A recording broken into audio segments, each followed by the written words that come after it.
সম্মানিত প্রিয় ভাইয়েরা, আল্লাহ রাব্বুল আলামিন পৃথিবীর জমিনে আমাদেরকে পাঠিয়েছেন। রবের সকল ধরনের বিধিবিধান যদি আমরা পৃথিবীর জমিনে গ্রহণ করে নেই, রবের এই বিধিবিধান গ্রহণ করে নেওয়ার কারণে যিনি আমাদেরকে দুনিয়া এবং আখিরাতের মধ্যে নাজাতের ব্যবস্থা করে দিবেন, জবান খুলে বলেন তিনি কে? সম্মানিত প্রিয় ভাইয়েরা, তাকওয়া শব্দটি হলো আরবি শব্দ। বলেন তো তাকওয়া শব্দটি কি শব্দ? তাকওয়া শব্দটি হলো আরবি শব্দ। এর আবিধানিক অর্থ হলো ভয় করা, বিরত থাকা। ভয় আমরা যাকে করব তিনি কে? আল্লাহ। আওয়াজ করে বলতে হবে বাজান, জবান খুলে বলেন কারে ভয় করতে হবে? আল্লাহ। রব্বুল আলামিনকে পৃথিবীর কোন গোলাম যদি রব্বুল আলামিনকে পরিপূর্ণভাবে পৃথিবীর জমিনে ভয় করা শুরু করে দেয়, এ ভয় এর মাধ্যমে বান্দার সামনের জীবনকে যিনি সৌন্দর্যমণ্ডিত করে দিবেন তিনি কে? আল্লাহ। এজন্য পৃথিবীর জমিনে যতদিন আমরা বাঁচব, রব্বুল ইজ্জত ওয়াল জালালকে পরিপূর্ণ ভয় করবার দরকার আছে না নাই? তাহলে তাকওয়া মানে হলো কার ভয়? আওয়াজ করে বলতে হবে কার ভয়? তাকওয়া মানে হলো আমার রবের ভয়। আমার রবকে তারাই তো ভয় করে যারা 5 ওয়াক্ত নামাজ পড়ে, যারা রমজান মাস আসলে পরে রোজা রাখার জন্য কোনো অজুহাত দেয় না, ঠিক কিনা বলেন? এই যে রমজান মাস আসতেছে, কিছু চাচা কিছু ভাতিজা সমাজের মধ্যে পাওয়া যাবে, রমজানের আগের দিন মসজিদ থেকে আসর নামাজ পড়া মসজিদ থেকে বের হয়ে মসজিদের মাঠের মধ্যে হঠাৎ কইরা পেটটারে বাচন ভঙ্গিটা ভিন্ন করে বলে, বাজান রে গেছি রে, কেমনে কালকে থেকে রোজা রাখমু। মানে হলো মানুষরে বুঝায় আমি অসুস্থ, কালকে থেকে রোজা রাখা আমার দ্বারা সম্ভব নয়। আছে না নাই? এ ধরনের কিছু মানুষ সমাজের মধ্যে আছে না নাই? অপ্রিয় বন্ধু, প্রিয় আলিয়ানার মুসলমান, আপনার রব আপনাকে পৃথিবীর জমিনে পাঠালেন। আপনি যদি রবকে ভয় করেন রে গোলাম, রবকে যদি আপনি জীবনের প্রতিটি অংশের মধ্যে যদি রবকে রব বলে গ্রহণ করে নেন, সকল কার্যক্রমে যদি আপনি রব্বুল ইজ্জত ওয়াল জালালকে ভয় করে করে যদি কাজ করেন, যিনি আপনাকে সকল ধরনের বিপদ থেকে হেফাজত করবেন, বুঝে থাকলে জবান খুলে বলেন তিনি কে? প্রিয় মুসলমান ভাইয়ারা, আপনি ভয় করবেন মানে হচ্ছে আল্লাহকে আপনি ভয় করবেন, তাকওয়াবান হবেন, ফরহেজগারি হবেন, আত্মশুদ্ধি অর্জন করবেন। এই আত্মশুদ্ধির মাধ্যমে, ভয় করবার মাধ্যমে, আপনি রবকে ভয় করার মাধ্যমে আপনি সকল অন্যায় থেকে বেঁচে থাকবেন। নিজেকে সকল ধরনের দুনিয়ার বিপদ কিংবা আখিরাতের সকল বিপদ থেকে যে নাকি পৃথিবীর জমিনে বেঁচে তুলতে চায়, সেই তো হলো রবের কাছে 1 নাম্বার ইমানদার কিংবা তাকওয়াবান বান্দা। জোরে বলেন সুবহানাল্লাহ। যে নাকি তাকওয়াবান সে সব সময় রবকে ভয় করে। যে নাকি তাকওয়াবান প্রতিটি মুহূর্তে প্রতিটি সময় বান্দা চিন্তা করে আমি রবের কোন বিধানটা যেন ছেড়ে দিলাম নাকি। যে নাকি আল্লাহওয়ালা সে সব সময় চিন্তা করে কখন আজান হবে, কখন মসজিদে যাব। দেখবেন কিছু বুড়া মানুষ 5 ওয়াক্ত নামাজ মসজিদে না আসলে ভালো লাগে না। কত মুসল্লি বাবা দেখলাম এ বয়সের মধ্যে রাতের 2টা বাজে মসজিদের দরজায় এসে কড়া নাড়া শুরু করলো, হুজুর দরজা খুলেন, আজান কি দিতেন না? ইমাম সাহেব হুজুর গড়ির দিকে তাকায় বলে, বাজান এখনো তো ফজরের আজানের 3 ঘন্টা বাকি আছে। বলে হুজুর কি বলেন? আমি তো মনে করছি বোধহয় নামাজের সময় চলে যাচ্ছে, এজন্যই না আমি তাড়াতাড়ি কইরা মসজিদের মধ্যে চলে আসছি। হুজুর যেহেতু চলে আসছি আর যাব না, একটু দরজাটা খুলে দেন, আমি রবের সাথে কথা বলি, নামাজ আদায় করে নে। সুবহানাল্লাহ বলতেন না? কেমন মায়ের মানুষ রে বাবা, কেমন আল্লাহওয়ালা মানুষ তারা ছিলেন। আজ 5 ওয়াক্ত নামাজের জন্য ইমাম সাহেব মসজিদে আজান দিয়া মসজিদের বারান্দায় দাঁড়ায় থাকে, মুসল্লিনি আসে কথা বলেন। কিন্তু এমন একটি সময় পৃথিবীর মধ্যে আমরা পূর্বে ছেড়ে এসেছি, যে সময় মসজিদের বারান্দাও ছিল না, মসজিদ ছিল কোনো রকম পাতা দিয়া। 1 ঘন্টা যদি বৃষ্টি হইতো, মসজিদের মধ্যে টেপে টেপে 4 ঘন্টা পানি পড়তো, ঠিক কিনা বলেন? এখন মসজিদ ছাদ হয়ে গেছে, এসি হয়ে গেছে, এখন মসজিদ কত সুন্দর, কিন্তু সেই 30 বছর পূর্বের সৌন্দর্য মুসল্লি পাওয়া যায় না, ঠিক কিনা বলেন? এই জন্য সম্মানিত ভাইয়েরা, ভালো করে বুঝে নেন, ভালো করে বুঝে নেন, আপনার যে রব্বুল ইজ্জত ওয়াল জালাল আপনাকে পৃথিবীর জমিনে পাঠিয়েছেন, সকল ধরনের কার্যক্রমের মধ্যে যদি আপনি আপনার রবকে ভয় করতে পারেন, রবকে সকল কার্যক্রমের মধ্যে ভয় করবার মাধ্যমে আপনি যে কার্যক্রমগুলো করবেন, যিনি আপনাকে কবুল করবেন তিনি কে? এজন্য সকল কাজে রবকে ভয় করার দরকার আছে না নাই? এজন্য রব্বুল আলামিন জানিয়ে দিয়েছেন আল্লাহ তাআলাকে ভয় করতে হবে। এই মর্মে রব্বুল আলামিন কোরআনুল কারীমের 9তম সূরা সূরা আত-তাওবার 119 নম্বর আয়াতে রব্বুল আলামিন জানিয়ে দিয়েছেন, ইয়া আইয়ুহাল্লাযীনা আমানু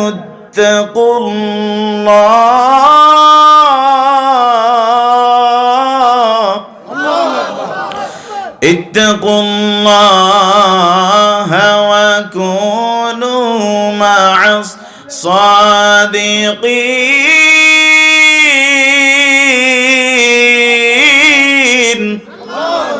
রব্বুল আলামিন জানিয়ে দিয়েছেন, ও পৃথিবীর গোলাম, আমি আল্লাহ রব্বুল আলামিনকে যে তুমি বান্দা ভয় করবা, এ মর্মে আমি রব্বুল আলামিন তোমাদেরকে জানিয়ে দিলাম। সূরা আত-তাওবার 119 নম্বর আয়াতে রব্বুল আলামিন জানিয়ে দিয়েছে, ও পৃথিবীর গোলাম, ইয়া আইয়ুহাল্লাযীনা আমানুত্তাকুল্লাহ, আল্লাহু আকবার বলেন। রব্বুল আলামিন বলেন, ইয়া আইয়ুহাল্লাযীনা আমানুত্তাকুল্লাহ, হে ঈমানদারেরা, হে ঈমানদার লোকেরা, আমি রব্বুল আলামিনকে ভয় করো। সুবহানাল্লাহ বলেন। আমার মায়ার রব ডাক দিয়া বলে, রে গোলাম, হে ঈমানদারেরা, আমি রবকে ভয় করো, আমি রবকে ভয় করো। আপনার মালিক যখন আপনাকে ডাক দিয়া বলে, রে আব্দুর রহমান, দোকানে তোমাকে ডিউটি দিয়েছি, প্রতিদিন সকাল 8টা থেকে সন্ধ্যা 6টা পর্যন্ত নির্দিষ্ট সময় বাবা তুমি দোকান খুলবা, নির্দিষ্ট সময় তুমি দোকানে আসবা, আমি দোকানে উপস্থিত হতে পারি বা না পারি, রে আব্দুর রহমান, তুমি আমানতের সাথে সকাল 8টায় দোকান খুলবা, সন্ধ্যা 6টায় দোকান গোছায় তুমি বাড়িতে যাবা। এটা মনিব এবং আপনার কর্মচারীর সাথে কথোপকথন হয় কি হয় না? একটু জোরে বলেন। আব্বা আপনাকে কি মনোযোগ আসেনিও? থাকলে কোন, নইলে মনোযোগ করে যাইগা। আমারও চোখে অনেক ঘুম, কত 4-5 রাত ঘুমাইতে পারি না। হুজুর, আমি জায়গা রাখ, আমি কই যে আমার বক্তার 40 জন কইছি, মাইকে 1 লক্ষ, আমি চলে যাই। জি, ওয়া আলাইকুম আসসালাম। আমার ভাইয়েরা, আপনাকে রাগ করতেছেন? আসেননি আপনারা? চোখে কিন্তু আপনাদের চাইতে আমার অনেক বেশি ঘুম বাবা। গত রাতে প্রোগ্রাম করেছি সেই কুয়াকাটার পাশে বরগুনা, খুব কাছে, বলেন খুব কাছে। 30 ঘন্টা জার্নি করে আসা আমি, আপনার চাইতে খুব বেশি ক্লান্ত। আমি এখন ঘুমাতে পারলে খুব ভালো হইতো, যেহেতু দাওয়াত নিয়েছি, আসতে হয়েছে, কথা বলতে হবে না? আপনারা যদি আমাকে পরিবেশ যদি তৈরি করে না দেন, তাহলে কথা বলা যাবে না। কথা বলতে হবে আমার সাথে, কথা বলবেন তো ইনশাআল্লাহ? একটু মনোযোগ সহকারে শুনবেন তো ইনশাআল্লাহ? সম্মানিত ভাইয়েরা, রব্বুল আলামিন জানিয়ে দিয়েছেন, ও পৃথিবীর গোলাম, ও পৃথিবীর গোলাম, আমি রবকে ভয় করবা। বলতেছিলাম, দোকানের মালিক আব্দুর রহমান নামক কর্মচারীকে দায়িত্ব বুঝিয়ে দিল, ও আব্দুর রহমান, প্রতিদিন সকাল 8টা বাজে দোকানের শাটারের তালা খুলবা, সন্ধ্যা 6টায় আমি দোকানে থাকি বা না থাকি, এর মধ্যে দোকান গুছায় বাড়িতে চলে যাবা। তবে হ্যাঁ, তুমি সপ্তাহে ছুটি পাবা 1 দিন। বলেন কয়দিন? সপ্তাহে ছুটি 1 দিন। এবার আব্দুর রহমান 1 বছর 2 বছর মনিবের দেওয়া রুটিন অনুযায়ী সে দোকানে যাতায়াত করে। হঠাৎ একটি মাস পরে দেখা যায় আব্দুর রহমান কেমন যেন একটি গড়িমসি শুরু করলো। একদিন আসলে 3 দিন নাই, 3 দিন আসলে 4 দিন নাই। এবার মালিক ডাক দেয়, রে আব্দুর রহমান, বলো বলো বাবা, তুমি তো ইতিপূর্বে তোমার পারফরমেন্স খুব ভালো ছিল, তুমি কোনোদিন দোকান কামাই দেও নাই, ইদানিং সময় তুমি কি কারণে দোকান তুমি খুলতে সুন্দর মতো আসো না? এবার আব্দুর রহমান বলে, চাচা যান, আপনি তো দোকানে আসেন না, ব্যস্ততায় বলা হয় নাই, বাড়িতে আমার মা অসুস্থতার কারণে দোকানে ইতিমধ্যে আমি খুব বেশি আসতে পারি নাই। এবার আব্দুর রহমানের মনিব ডাক দিয়ে বলে, বাজান, তোমার এই কথাটা বলার জন্য আমি আন্তরিকভাবে দুঃখিত। তোমার জন্মদানকারিণী মা যেহেতু অসুস্থ, রে রহমান, যাও যাও, তোমারে ক্ষমা করে দিলাম, কোনো সমস্যা নাই। তবে তুমি তোমার মায়ের সেবা যত্নের পাশাপাশি দোকানের ডিউটিটা ঠিক মতো কইরো। কথা কয় না? আব্বা আম্মার খেদমতের পাশাপাশি দোকানটাও ঠিক মতো কইল। মায়ের অসুস্থতার কারণে আব্দুর রহমানের মনিব তারে ছাড় দিয়ে দিল, কিছু বলে নাই। কিন্তু 1 মাস পরে আব্দুর রহমান যখন ক্রমান্বয়ে 1 সপ্তাহ দোকান বন্ধ রেখে দিল, এবার আব্দুর রহমানের কাছে যখন প্রশ্ন করা হলো, রে আব্দুর রহমান, এবার কেন তুমি দোকান বন্ধ রাখলা? এবার আব্দুর রহমান কোনো সৎ উত্তর দিতে পারে নাই। এবার মনিব বলে, দাও দাও, দোকানের চাবি দাও, আগামীকাল থেকে আর আমার দোকানে তোমাকে আসতে হবে না। কত টাকা পাইবা আগামীকাল সন্ধ্যায় আইসা হিসাব নিকাশ করে বুঝে চলে যাইবা।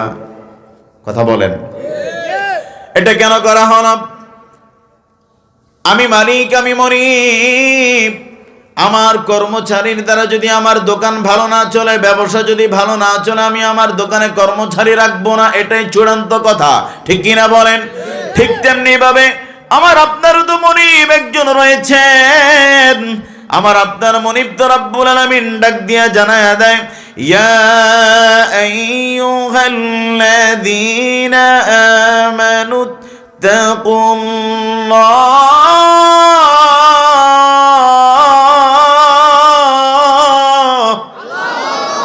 আমার আপনার মনিব তো ডাক দিয়া বলে, পৃথিবীর গোলাম, আমি তোমার মনিব, আমি রবকে ভয় করবা, আমি রবের আদেশ মতো চলবা। আমি রবের আদেশ মতো চললে বান্দা পৃথিবীর সকল ধরনের ভয়কে তুমি জয় করতে পারবা। সুবহানাল্লাহ। এই জন্য প্রিয় গোলাম, যতদিন পৃথিবীর জমিনে আমরা বাঁচবো, যদি রবকে ভয় করে নিতে পারি, এ ভয়কে জয় করে আমাদেরকে যিনি পৃথিবীতে এবং আখিরাতে সফলতা দান করবেন, তিনি কে? যাদের হৃদয়ে আছে আল্লাহর ভয়, তারা কবু পথ ভুলে যায় না। আল্লাহর প্রেম ছাড়াই দুনিয়ায় কারো কাছে কোনো কিছু চায় না। রাতের আধারে যারা সিজদাতে রায়, দু চোখের অশ্রুতে নদী যেন বয়। রাতের আধারে যারা সিজদাতে রায়, দু চোখের অশ্রুতে নদী যেন বয়। চলনার হাত ছানি যত আসুক, পিছনে ফিরেও তাকায় না। যাদের হৃদয়ে আছে আল্লাহর ভয়, তারা কবু পথ ভুলে যায় না। জোরে বলেন মারহাবা। এবার বলেন তো দেখি, আমাদের হৃদয়ের মধ্যে কার ভয়? আর একটু জোরে বলেন, কার ভয়? লিখিত সঙ্গীতের কবি এখানে কথা বলেছেন, আবার আল্লাহ তাআলা আয়াতের মধ্যে বলেছেন, আমাকে ভয় করো। সুবহানাল্লাহ। রব্বুল আলামিন জানায়া দিয়েছেন, পৃথিবীর ইমানদার, আমি রব্বুল আলামিনকে ভয় করবা, আমি রবকে ভয় করবা। আমি রবকে ভয় করে তোমরা সদাদর্শ লোক যারা রয়েছে, ওয়াকুনু মা'আস সাদিকিন, তোমরা সত্যবাদী লোকদের সাথে উঠা বসা করবা, তাদের সাথে চলাফেরা করবা। ভালো মানুষের সাথে চলাফেরার মাধ্যমে একজন খারাপ মানুষও ভালো হওয়ার সম্ভাবনা আসেনি। আর একটু জোরে বলেন, সৎ সঙ্গে স্বর্গবাস, অসৎ সঙ্গে সর্বনাশ। সঙ্গ দোষে লোহাও তো ভাসে। অরে গোলাম, একজন গাঁজাখোর ছেলে, ইয়াবাখোর ছেলে, এডিক্টেড ছেলে, একজন মাদুজি ছেলে যখন একজন ইমামের সাথে যখন উঠা বসা করে, একজন আল্লাহওয়ালার সাথে যখন উঠা বসা করা শুরু করে দেয়, ওই গাজুটি ছেলেটাও একদিন দুদিন মাসখানেক পরে নামাজি হয়ে যায়। ঠিক কিনা বলেন? ঠিক তেমনি ভাবে একজন ভালো মানুষও যদি একজন মদুদির সাথে চলে, একজন গাজুডির সাথে চলে, একটা খারাপ মানুষের সাথে চলাফেরা শুরু করে দেয়, সময়ের ব্যবধানে ওই ভালো মানুষটাও খারাপ হওয়ার সম্ভাবনা কম না বেশি? এজন্য প্রিয় ভাইয়েরা, ভালো মানুষের সাথে চলার আদেশ যিনি দিয়েছেন তিনি কে? অত্র আয়াতের মধ্যে আল্লাহর মেসেজ তিনটা। বলেন কয়টা? প্রথম মেসেজ হলো, হে ইমানদারেরা, আমাদেরকে যিনি ইমানদার বলতেছেন তিনি কে? আর একটু জোরে বলেন। রব্বুল আলামিন আমাদেরকে ইমানদার বলে সর্বপ্রথম ডাক দিয়েছেন। দ্বিতীয় ডাক হলো, রব্বুল আলামিন বলেছেন, অপৃথিবীর গোলাম আমি রবকে ভয় করো। 3 নাম্বার রবের আদেশ হলো, তোমরা সত্যবাদী লোকদের সাথে চলাফেরা করো। সুবহানাল্লাহ বলেন। তাহলে আমরা ইমানদার, এই কথা যিনি বলেছেন তিনি কে? এবার বলেন, ইমানদার নিজে দাবি করার বিষয় নাকি অর্জনের বিষয়? অর্জনের বিষয়। পৃথিবীর সকল জিনিস দাবি করলে হয় না, অর্জন করতে হয়। আপনি যখন ইমানদার, পৃথিবীর জমিনের রব রব্বুল ইজ্জত আল জালাল আপনাকে ইমানদার বলে ডাক দিয়েছেন, তাহলে বোঝা গেল আপনি রবের আদেশ নিষেধ মানেন। রব যা বলে আপনি তা করেন, রব যা নিষেধ করে আপনি তা বর্জন করেন। ঠিক কিনা বলেন? এভাবে যদি আপনার জীবনের চলাচল যদি শুরু হয়ে যায়, রে গোলাম, যিনি আপনাকে আমাকে ইমানদার বলে কবুল করবেন, জবান করে বলেন তিনি কে? এজন্য ইমানদার হওয়ার জন্য পৃথিবীর জমিনে রবের বিধিবিধানগুলো মেনে চলার দরকার আছে না নাই? সম্মানিত প্রিয় ভাইয়েরা, আসুন পরবর্তী আয়াতের মধ্যে আমরা জেনে নিচ্ছি আল্লাহ তাআলা কি জানিয়ে দিয়েছে। কোরআনুল কারীমের 59 নম্বর সূরা আল হাশরের 18 নম্বর আয়াতে আল্লাহ তাআলা বলেন, ইয়া আইয়ুহাল্লাযীনা আমানু ইত্তাকুল্লাহা ওয়াল তানজুর নাফসুম মা قدمت لغد واتقوا الله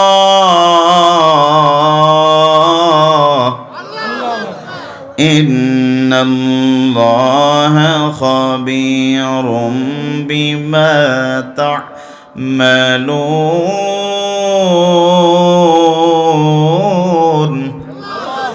রব্বুল আলামিন জানায় দেয়, পৃথিবীর গোলাম ভালো করে বুঝে নাও, অপৃথিবীর গোলাম ভালো করে বুঝে নাও। আগের আয়াত রব্বুল আলামিন বলেছে, হে ইমানদার, আমি রবকে ভয় করো।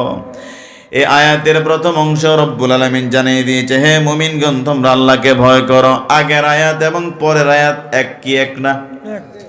আগের আয়াত আল্লাহ বলে ইত্তাকুল্লাহ, আমি রবকে ভয় করো। নেক্সট যে আয়াত তেলাওয়াত করি, যেখানে আল্লাহ বলেছে আমি রবকে ভয় করো, রব নিজে বলছে রবকে ভয় করো। রবের ধরা বড় কঠিন ধরা, কথা কয় না? আল্লাহ ধরে ধরে ধরে না, ধরলে আল্লাহ ছাড়ে না। আপনি অন্যায় করেছেন, জুলুম করেছেন, পাপের কাজ দেদারসে করতেছেন, আপনার সাহস বেড়ে যাচ্ছে, আপনি মনে করতেছেন আল্লাহ তো আমার কিছু কয় না, ধরে না। আপনি দেখবেন সমাজের মধ্যে যে নাকি অন্যায় বেশি করে, হেবাটায় গরু গুস্ত দিয়ে বেশি ভাত খায়, কথা কইছে না? আব্বা একটু কষ্ট মনে না করলে পানিটা দিয়ে।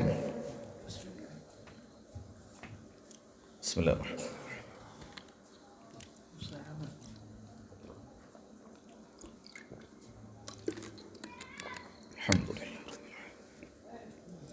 সম্মানিত ভাইয়েরা, তাহলে পৃথিবীর জমিনে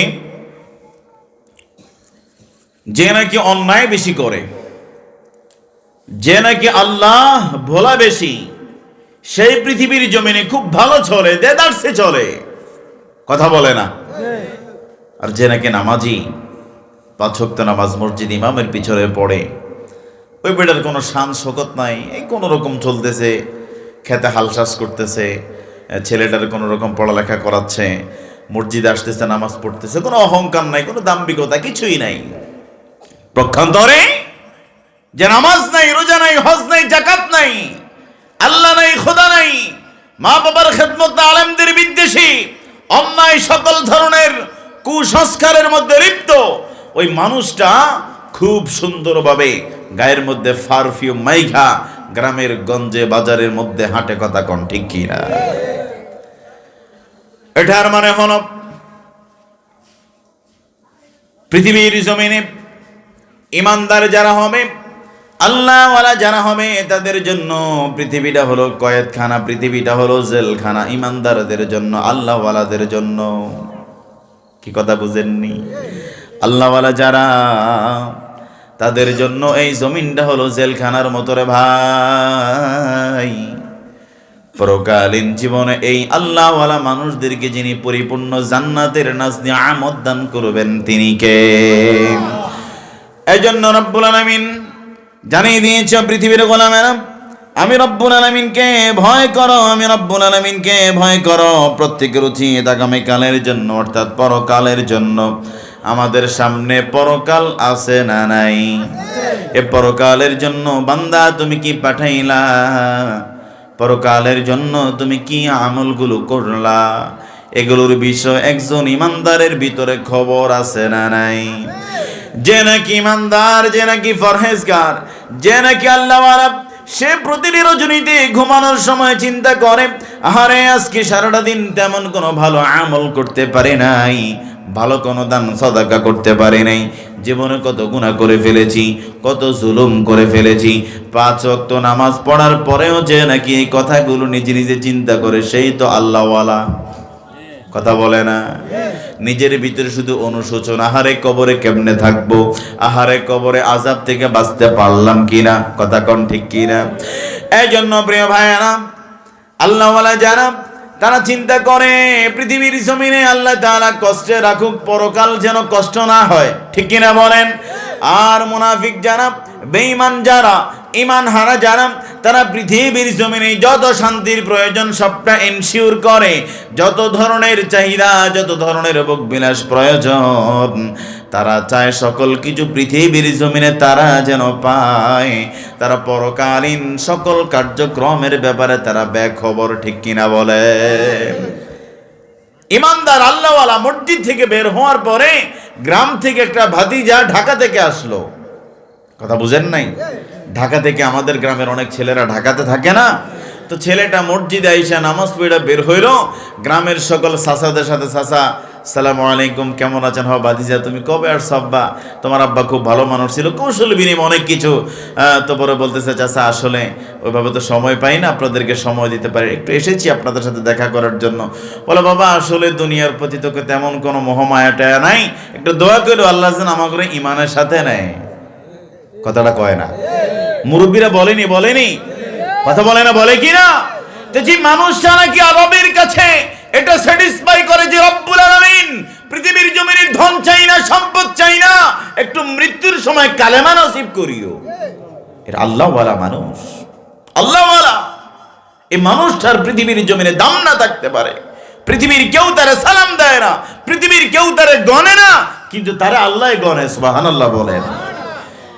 এই জন্য প্রিয় বাবাজিরা, আমি নিসারউদ্দিন সানিহি প্রায় আলোচনাতে বোঝানোর জন্য এই কথাটা এভাবে বলে থাকি, গোটা বিশ্বের সকল মানুষ যদি আপনারে ফুলের মালা দেয়, গোটা বিশ্বের সকল মানুষগুলো আপনারে সম্মান দেয়, কিন্তু আল্লাহ তাআলা যদি আপনাকে সম্মান না দেয়, পৃথিবীর এই সম্মান আপনার কাছে কোনো কাজে আসবে? আর একটু জোরে বলেন।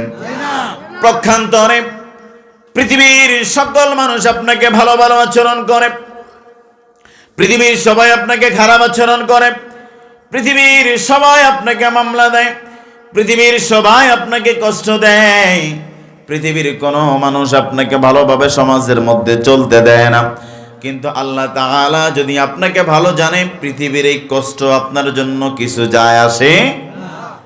তাহলে পৃথিবীর সবাই যদি ফুলের মালা দেয় আর আল্লাহ যদি জুতার মালা দেয়, তাহলে পৃথিবীর সম্মান এখানে কিছু যায় আসে না। আমার পৃথিবীর জমিনে সবাই আপনাকে খারাপ বললেও যদি রব আপনারে বলে না এটা ভালো, তাহলে আপনি রবের কাছে একজন ভালো মানুষ। তাহলে আমরা কি মানুষে খুশি করার জন্য ভালো হব নাকি আল্লাহরে খুশি করার জন্য? আর একটু জোরে বলে না। কিন্তু সমাজের কি দারুণ চরিত্র রে ভাই। আমরা সমাজের মধ্যে বেশি চলাফেরা করি, দান সাদাকা যা কিছু করি না কেন সবটাই হলো মানুষ যেন আমারে ভালো কয়। কথা কয় না, সবার চিন্তা হুজুর ওই আল্লাহ কি করে ডলে, এটা তো পরকালের বিষয় হুজুর, মানুষ যেন আমার একটু ভালো কয়। কেন আব্বা এত বালাওন লাগতো কেরে? পৃথিবীর ওই মানুষটা তো সময়ের ব্যবধানে আপনাকে ভালো বানাইলো, আবার জুতার মালাও দিতে দেরি করলো না, ঠিক কিনা বলেন? এই জন্য পৃথিবীর মানুষ আমাদেরকে ভালো বলুক চে খারাপ বলুক দেখার বিষয় না, ডাজন্ট ম্যাটার। আমার রব যদি আমাকে ভালো বলে, পৃথিবীর মানুষ আমাকে খারাপ বললেও কিছু যায় আসে না, ঠিক কিনা বলেন? এই জন্য সম্মানিত ভাইয়েরা, যে নাকি ইমানদার, যে নাকি মুত্তাকি, সে প্রতিটি মুহূর্তের মধ্যেই চিন্তা করবে, আরে পরকালীন জীবনের জন্য আমি কি আমল তৈরি করতে পারলাম। তার শুধু চিন্তার চিন্তা। আল্লাহওয়ালারা সবসময় চিন্তায় মগ্ন থাকে, আহারে কখন জানি কবরে চলিয়া যাই, আহারে কখন জানি মৃত্যু চলে আসে, আহারে কখন জানি মালাকুল মউত আমার সামনে হাজির,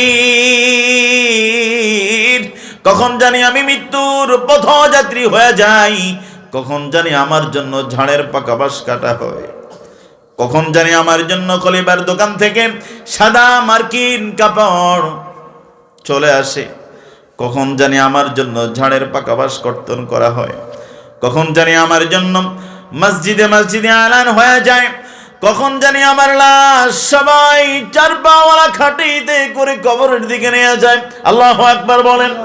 এই জন্য প্রিয় ভাইয়েরা একটু ভালো করে বুঝে নেন, আপনার রব আপনাকে পৃথিবীর জমিনে পাঠিয়েছে রে বাবা। আপনার রবের সকল ধরনের বিধিবিধান আপনি মানতে পারবেন না এটা সত্য, কিন্তু অস্বীকার করার সুযোগ নাই। কথা কি বুঝেন? আমরা রবের সকল আদেশগুলো মানতে পারি না, কথা কন, কিন্তু অস্বীকার করার সুযোগ আছে। যেন আমি এটা মানতাম না, আল্লাহ কি করতে পারে আমি দেখবো, বলতে পারবেন? সুযোগ নাই। আল্লাহ পৃথিবীর জমিনে আপনি পাঠিয়েছেন, মালিক এই কাজগুলো না করা দরকার, আমরা পারি না, কথা বলে না। আপনি রবের কাছে দোয়া করবেন, আর রব্বুল আলামিন এই পৃথিবীর বিশাল জলভাগ স্থলভাগের মধ্যে আমার মতো অযোগ্য একজন মানুষকে তুমি থাকার মতো একটু জায়গা দিয়েছো। কে দিয়েছে? এটা আল্লাহর কাছে কেমনে দোয়া করবেন শিখিয়ে দেয়। আল্লাহর সাথে ব্ল্যাকমেল করে দোয়া করবেন, কৌশলে দোয়া করবেন, তখন দেখবেন আপনি দোয়া করে বড় মজা পাবেন। আর রব্বুল আলামিন জলভাগ স্থলভাগের মধ্যে তুমি আমাকে কত জায়গা দিয়েছো, কত সম্পদ দিয়েছো, কত বিচরণের জায়গা দিয়েছো, কত সম্পদ দিয়েছো, কত কিছুই না তুমি দিয়েছো। ও মাওলা কারীম, আলেমরা বলেছে সর্বশেষ যে নাকি জান্নাতি হবে এমন 10 দুনিয়ার সমান তুমি জান্নাত দিয়ে দিবা। আল্লাহ এত বড় জান্নাত আমার দরকার নাই, এত বড় পৃথিবীর জমিনে আমাকে যে রকম একটু জায়গা দিয়েছো থাকার জন্য, আমি তো অন্যায় করেছি, আমি তো জুলুম করেছি, আমি তো পাপের কাজ করেছি, আমি স্বীকার করেছি। ও রব্বুল আলামিন তোমার এত বিশাল জান্নাতের মধ্যে একটু জায়গা দিও, আমি যেন একটু নিঃশ্বাস ফেলতে পারি। সুবহানাল্লাহ। আর একটু জোরে বলতেন না? রবের এত বড় পৃথিবীতে আমার জন্য যেহেতু জায়গা হয়েছে রে ভাই, আপনার ঈমান, ইয়াকিন, ভালোবাসা যদি আপনি ঠিক সেইভাবে যদি তৈরি করতে পারেন, আপনার এই ভালোবাসার মাধ্যমে যিনি আপনাকে আমাকে জান্নাতুল ফিরদাউসের মেহমান বানায় দিবেন তিনি কে? হাদিসে মুবারাকার মধ্যে আসছে, ও পৃথিবীর উম্মত, যখনই রবের কাছে দোয়া করবা, বলেন কি করবা? যখনই রবের কাছে দোয়া করবা, জান্নাত চাইবা, তখনই বলবা ও মাওলা কারীম তুমি আমাকে জান্নাতুল ফিরদাউসের মেহমান বানায়া দাও। সুবহানাল্লাহ। আপনি আমল যদিও কম করেন, কিন্তু জান্নাত চাইতে কখনো ছোটটা চাইবেন না, বড়টা চাইবেন। আল্লাহ কবুল করেন, পড়ি আমিন। সন্তান বাবার কাছে চায়, আব্বা দোকানের সব চাইতে ভালো জামাটা আমারে কিনে দিবা এই ঈদে, বলে কিনা? বাবাও কয় ঠিক আছে আব্বা চলো তোমাকে কিনে দিব। এখন বাবার বাজেট অনুযায়ী দোকানদারকে আগে চোখ একটু মাইরা দিছে, বাজান আমরা কোয়েন যে নাতি তোমার এটাই সবচেয়ে ভালোটা দিছি, কথা কয় না? বাবার বাজেট 500, এখন দোকানদারের কাছে তো 5,000 টাকা দামের জামাও আছে না? আছে। এবার বাবা দোকানদার চাচাকে হালকা ভাবে একটু চোখ মাইরা দিছে, বাজান আপনি নাতিরে কইেন যে নাতি এটাই তোর লাগে সবচেয়ে জামা সুন্দরটা। তখন নাতিকে হ চাচা ঠিক আছে দাদা ভাই, আপনি আমার দলের লোক। কথা কয় না? প্রিয় ভাইয়েরা, ঠিক তেমনি আপনি যখন রবের কাছে জান্নাত চাইবেন, আরে বাবা আমল কমই না করেছেন, আল্লাহর কাছে তো অভাব নাই। কথা বলে না? আল্লাহর কাছে জান্নাতের অভাব নাই। যেই রব্বুল ইজ্জত ওয়াল জালাল পৃথিবীর সর্বশেষ যেই ব্যক্তিকে নাকি জান্নাত দিবে জাহান্নাম থেকে পোড়ানোর পরে, ওই মানুষটাকে আল্লাহ তাআলা গোটা পৃথিবীর 10 পৃথিবীর সমান একটা জান্নাত দিবে। আরেকটু জোরে বলেন, আরেকটু আওয়াজ করে বলেন। সর্বশেষ জান্নাতীর অবস্থা, আর যে নাকি সর্বপ্রথম পাইছে সে কত বড় পাইছে চিন্তা করা যায়? চিন্তা করা যায় না, চিন্তা করা যায় না। এই জন্য প্রিয় ভাইয়েরা, রবের এত পরিমাণ দয়া, রবের এত পরিমাণ মায়া আমাদের জন্য, তা আপনি চিন্তা করেও ক্যালকুলেশন করে কুলাবেন না রে বাবা। এই জন্য যতদিন পৃথিবীর জমিনে বাঁচবেন, রবের সকল ধরনের বিধিবিধানগুলো পৃথিবীর জমিনে মেনে চলার চিন্তায় থাকার দরকার আছে না নাই? তারপর চিন্তা করবেন, আল্লাহ তাআলাকে ভয় করতে থাকবেন আপনি। যা হায় হায়, আমার সামনে কিয়ামতের ময়দান, এই ময়দানের মধ্যে আমি কি করব, কি নিয়ে ভাবছি আমি, এটা চিন্তা যখন আপনি করবেন, আপনি যখন প্রতিদিন এটাই চিন্তা করবেন, রব আমি কি পরিমাণ আমল করতে পেরেছি, কি পরিমাণ অন্যায় করেছি, আপনি যখন প্রতিদিন এই কথাগুলো চিন্তা করবেন, কামনা বাসনা করবেন, তখন আপনার হৃদয়ের মধ্যে কার ভয় আসবে? জোরে বলে না, কার ভয়?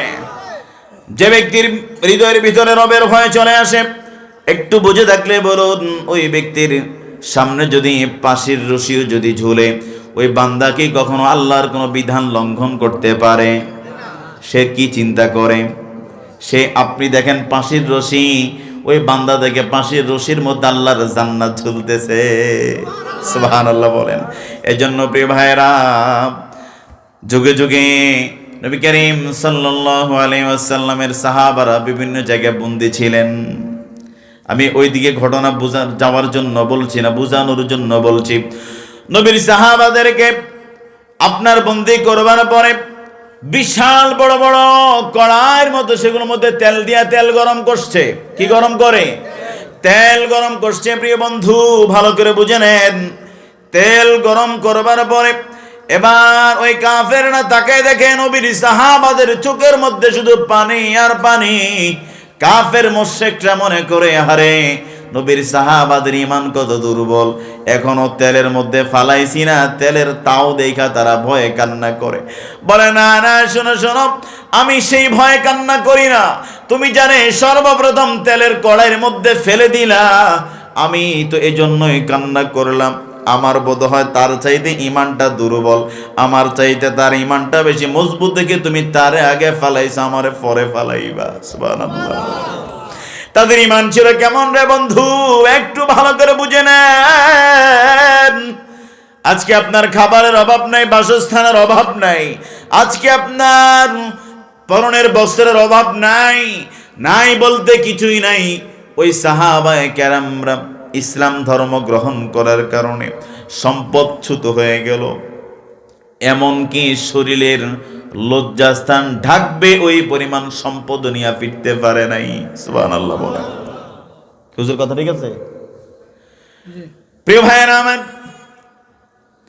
আজ আমরা কত সুন্দরভাবে সমাজের মধ্যে সুশৃঙ্খল ভাবে চলি, এরপরে ফজর আজানের পরে মুয়াজ্জিন সাহেব তাকায় দেখে মসজিদে কোনো মুসল্লি নাই, অথচ রাতের 12টায় যখন তাবারুক দেওয়া হয়, গ্রামের এমন কোনো ঘর নাই সেখান থেকে মানুষ যে আসে না। কথা কোন ঠিক কি না? আমরা শুধু খাওয়াই না মুসলমান, ওরে বাবা খেতে হবে, অসুবিধা নাই, আপনি খাবেন তো খাবে নাকি? আপনি তো অবশ্যই খাবেন, খাওয়া লাগবে, বাঁচার জন্য খেতে হবে, ঠিক কিনা বলেন? কিন্তু আমাদের সমাজের কিছু মানুষ আছে খাওয়ার লাইগাই বাঁচে। কথা কয় না? খাওয়ার লাইগা বাঁচে এক জিনিস, ঠিক না? এই জন্য প্রিয় ভাইয়ারা, খেতে হবে, অসুবিধা নেই তো, আপনি বাঁচবেন, আল্লাহ তো আপনার রিজিক দিয়েই পাঠাইছে আপনারা। এই জন্য প্রিয় ভাইয়ারা বলতেছিলাম, কিয়ামতের ময়দানে আপনি কি পরিমাণ রবের কাছে জবাবদিহিতার কাঠগড়ায় দাঁড়াতে হবে সেই বিষয় আপনাকে দুনিয়া থেকে চিন্তা করে যেতে হবে, আল্লাহকে ভয় করতে হবে। তোমরা যা করো সকল বিষয়ের খবর যার কাছে রয়েছেন তিনি কে? আমরা যা করি হালাল কিংবা হারাম, ভালো কিংবা মন্দ, যা কিছু করি না কেন রে ভাই, সকল কিছু যিনি জানেন, যিনি খবর রাখেন তিনি কে? দোকানদার দোকানে বসতে পারে না বলে সিসি ক্যামেরা লাগাইছে, অন্য জায়গায় বসে সিসি ক্যামেরা মনিটরিং করে দোকানে বেচা কিনা হয় কি হয় না? কথা বলেন। কিন্তু মনিব সিসি ক্যামেরার দরকার হয় না, এমন একজন মনিব আমাদের, এমন একজন রব আমাদের ডান কাঁধে বাম কাঁধে ফেরেশতা ফিট করে রাখছে। একবার আল্লাহ বলছেন সওয়াব লিখতে দেরি করে নাই, একবার গুনার কাজ করছেন লিখতেও দেরি করে নাই। সুবহানাল্লাহ। এমন একজন ফেরেশতা আল্লাহ তাআলা, দুই কাঁধে দুজন ফেরেশতা কিরামান কাতিবিন আল্লাহ তাআলা তৈরি করে রেখেছে রে ভাই। কিয়ামতের ময়দানে আপনি যখন আপনার সামনে কিতাবগুলো যখন তুলে ধরা হবে, মালি হাযাল কিতাব, মালি হাযাল কিতাব, আপনার কিতাব যখন আপনার সামনে যখন হাজির করা হবে, সেদিন আপনি দেখবেন আলিয়ারা পূর্ব পাড়া জামে মসজিদের উদ্যোগে কবরবাসীদের রুহানি ইসালে সওয়াবের উদ্দেশ্যে মাহফিল করা হলো। আপনি সেখানে শ্রম দিয়েছেন, বুদ্ধি দিয়েছেন, টাকা দিয়েছেন, মাহফিল শুরু থেকে শেষ পর্যন্ত ছিলেন, নামাজও ঠিক মতো পড়ছেন। ওই যে আপনি এই রাতে একবার সকল কাজের ব্যস্ততার মধ্যেও একবার সুবহানাল্লাহ পড়েছেন, ওই সুবহানাল্লাহর আমলটা আপনার আমল নামায় তুলতে ফেরেশতা দেরি করে নাই। আরেকটু জোরে বলেন সুবহানাল্লাহ, আরেকটু আওয়াজ কইরা বলেন, আরেকটু মায়া কইরা বলেন তো সুবহানাল্লাহ। এই তাসবিহগুলো বেশি বেশি বলবেন। বুখারীর একটি হাদিস বলে, পৃথিবীর জমিনে ঠোঁটের মধ্যে সবচেয়ে হালকা একটা তাসবিহ, কিন্তু মিজানের পাল্লায় অনেক ওজন। সেই তাসবিহটা হলো সুবহানাল্লাহি ওয়া বিহামদিহি সুবহানাল্লাহিল আযীম। জোরে বলেন সুবহানাল্লাহ।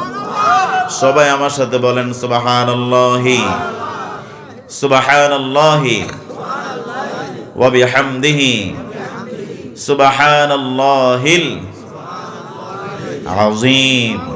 এই একটি তাসবিহর বিনিময় আল্লাহর হাবিব তোমারে জানায়া দেয়, এই তাসবিহটা জবানে পড়তে খুবই হালকা। বলেন কি খুব কষ্ট হইছে? খুব বেশি কষ্ট হইছে? একদম হালকা, কিন্তু মিজানের পাল্লায়, দাড়ি পাল্লায় অনেক ওজন, অনেক ওজন। সুবহানাল্লাহ। এজন্য বেশি বেশি পড়বেন সুবহানাল্লাহি ওয়া বিহামদিহি সুবহানাল্লাহিল আযীম। এটা বেশি বেশি পড়বেন। তারপরে হলো আরেকটি জিকির হলো আফদালু যিকরি লা ইলাহা ইল্লাল্লাহ, সর্বশ্রেষ্ঠ জিকির হলো লা ইলাহা ইল্লাল্লাহ। এটা এমন একটি জিকির, হাজারো মানুষের মধ্যে আপনি ব্যস্ততার মধ্যে পড়ে আছেন, আপনার ঠোঁট নাড়ানো লাগবে না, মুখের ভিতরে জিহ্বা নাড়ালেই লা ইলাহা ইল্লাল্লাহ এই তাসবিহটা পড়া যায়। সুবহানাল্লাহ বলেন। এই যে আমি যে বলেছি ঠোঁট লাগছে, দেখেন সবাই দেখেন, লা ইলাহা ইল্লাল্লাহ ঠোঁট লাগছে? ঠোঁট লাগে নাই। এমন একটি জিকির, ঠোঁট প্রয়োজন হয় না, শুধু জিহ্বা নাড়ালেই হয়। আল্লাহু আকবার। বেশি বেশি করে পড়বেন এই তাসবিহগুলো না, বেশি বেশি তেলাওয়াতের মাধ্যমে আপনার জিহ্বা যদি আপনি ভিজিয়ে রাখতে পারেন, রব্বুল ইজ্জত ওয়াল জালাল এই তাসবিহগুলোর মাধ্যমে আপনার দুনিয়া এবং আখিরাত আল্লাহ তাআলা সহজ করে দিবেন। পড়ি আমিন। আরেকটু জোরে পড়ি আমিন। সম্মানিত প্রিয় ভাইয়েরা, এবার আসুন আমরা ইবনে মাজার একটি হাদিস শুনি। হাদিসের মধ্যে আসছে হযরত আয়েশা সিদ্দিকা রাদিয়াল্লাহু তাআলা আনহা। কে সে আয়েশা? সবাই ঘটনা জানেন, ঘটনা বলা উদ্দেশ্য নয়। হযরত আয়েশা সিদ্দিকা রাদিয়াল্লাহু তাআলা আনহা থেকে বর্ণিত, তিনি বলেন, নবীজি আমার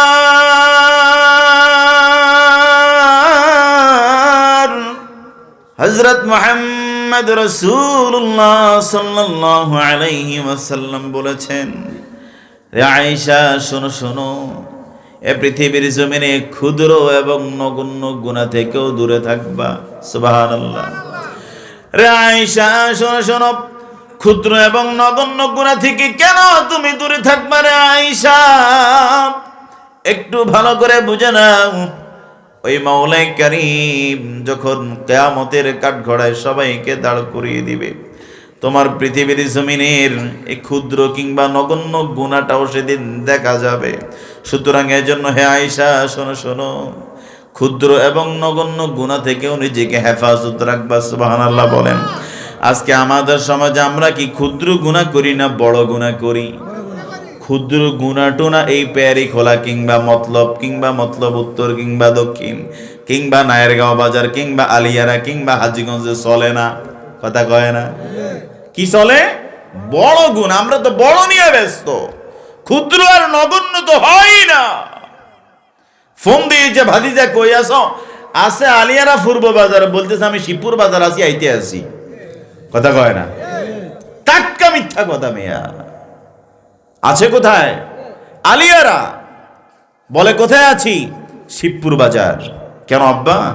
আপনি বলতেন যে ভাই আমি আলিয়ারা থাকার কথা ছিল, এখনো পৌঁছাতে পারি নাই, আমার সামনে আলিয়ারা বাজার, আসতেছি, হয়তো 5-7 মিনিট লাগবে। সত্যটা বলেন না, অসুবিধা কি? মানে মনে হয় যেন কেউ ধাক্কা তারে দিয়ে মিথ্যা বলাচ্ছে, কথা বলে না? মনে হয় কেউ যেন ধাক্কা ছাড়ে মিথ্যা বল, কিন্তু না, নিজ দায়িত্বে বলে মিথ্যা। বিপদে পড়ে মিথ্যা কথা বলা সেটা ভিন্ন বিষয়। 3 জায়গায় মিথ্যা কথা বলা যায়, সে ওয়াজ করার জন্য আসি নাই সেটা বলছি না। একদম বিপদে পড়ে গেছেন সেটা ভিন্ন বিষয়। কিন্তু আমরা হামেশায় মিথ্যার সাথে সম্পর্কিত জীবন চলে, ঠিক কিনা বলেন? বললো কে মিশা কথা কন যাইব, কোন জায়গায় কথা কয় না? বললো কে, কার লগে? যুবকরা হাসে, বেড়া বিয়া তো করো না, এসে লাভ হইব? হ্যাঁ, যেতকে বউ আছে এতকে ওয়াজ না। এটা আমার ভাইয়ারা, বিবির সাথে কখন মিথ্যা বলবেন? একটা মিথ্যা কথা জায়েজের কথা বইলা যাই, সেটা হলো আজকের বিবিরা প্রশংসা কামাতে চায় যে পাশের ঘরের ভাবির জামাই তারা 20,000 টাকা দিয়ে রমজান উপলক্ষে শাড়ি কাপড় দিছে, তুমি আমারে কি দিছো? বলে কি বলে না? কথা বলেন, বলে কি না? আমাদের দেশের মহিলারা টাকা বেশি দিয়া কিনলে মনে করে ভালো কিনছে, অথচ আসলে ঠকছে, কথা কন। যেটা কিনছে 5,000, আপনি বেড়া মানুষ 2,000 টাকা দিয়ে কিনতে পারবেন, ঠিক কিনা? এখন আপনি মিথ্যা কথা কেমনে বলবেন? আজগা এই রমজান মাসে যদি এই কামটা করেন, কব হুজুর কয়ে গেছে, হিংসো কেন? হ্যাঁ, হুজুর হিগায় গেছে, এটা হিকে আমাকে লগে কামটা দিয়ে লাইছো। এবছর করেন, আগামী বছর এটা অ্যাপ্লাই করেন। এবছর করলে ধরা খাইবেন, কারণ আমি তো মাইক দিয়ে কইতেছি, আমারও তো শুনতে আছে, কথা কয় না? ভালো করে বুঝেন। সেটা হলো আপনার বিবির জন্য আপনি চোখ ধাঁধানো জিনিস কিনবেন। কি ধাঁধানো? কম দামা জিনিস বিবিকে দিবেন না, ভালো ভালো জিনিস দিবেন। আরে ভাই, আপনার বউরে আপনি না দিলে তো আরেকবারে ফরকিয়া করে দিবই তো। আপনি বউয়ের সম্পর্ক খারাপ করেন দেখেই তো বউ পরকিয়ায় লিপ্ত, কথা বলে না? পুরুষ, তুমি কি খুব ভালো যে তোমার বউ আরেক জায়গায় রিক্সা নিয়ে ঘুরে? তুমি কাজের মধ্যে যায় দেখো তোমার বউ ফার্কে ঘুরে? এমনিতেই না, তুমি যুবক, তোমার চরিত্র খারাপ হওয়ার কারণে, স্ত্রীকে পরিপূর্ণ হক আদায় না করার কারণেই তো তোমার বউ তলে তলে টেম্পু চালায়, ঠিক কিনা বলেন? কথা কন, ঠিক কিনা? প্রিয় ভাইয়েরা, এবার কে বউরে কব না আমগো হুজুর আমগো পক্ষ কইছে।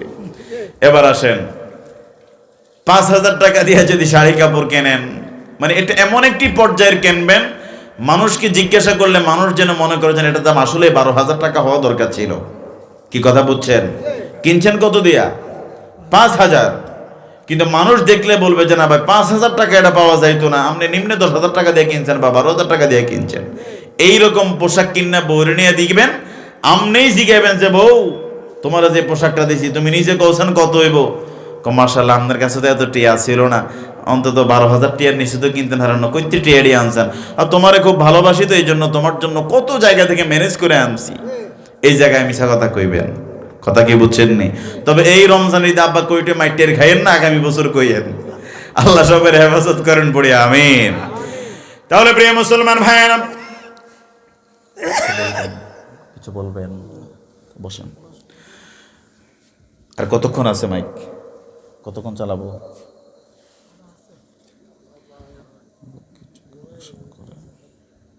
করছে না?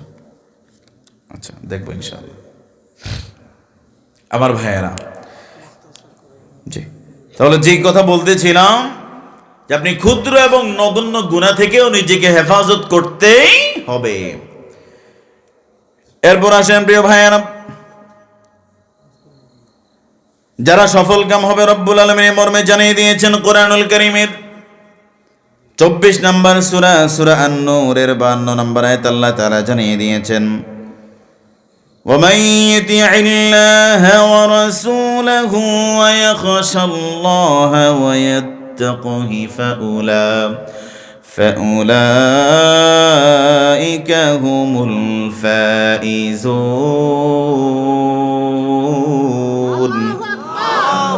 রব্বুল আলামিন জানিয়ে দিয়েছেন পৃথিবীর গোলাম ভালো করে বুঝে নাও, ভালো করে বুঝে নাও, যারা আল্লাহ এবং তার রাসূলের আনুগত্য করে, সুবহানাল্লাহ বলেন, যারা আল্লাহ এবং তার রাসূলের আনুগত্য করে, আল্লাহকে ভয় করে ও তার শাস্তি থেকে বেঁচে থাকে, তারাই সফল কাম, সুবহানাল্লাহ বলেন।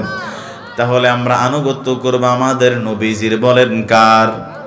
নবীজির আনুগত্য করলে আমাদেরকে যিনি সফল কাম করে দিবেন তিনি কে? নবীজির আনুগত্য বলতে কি বুঝায় রে বাবা? নবীর দেখানো পথ, নবীর দেখানো মত, সুন্নতের আমল, সুন্নত তরিকা, নবী যেই পথে চলার আদেশ করেছেন ওই পথে চলাফেরা উঠা বসা করলে আমাদেরকে নবীর দলে যিনি কবুল করবেন তিনি কে? আল্লাহ তাআলা আমাদের সবাইকে কবুল করেন, পড়ি আমিন।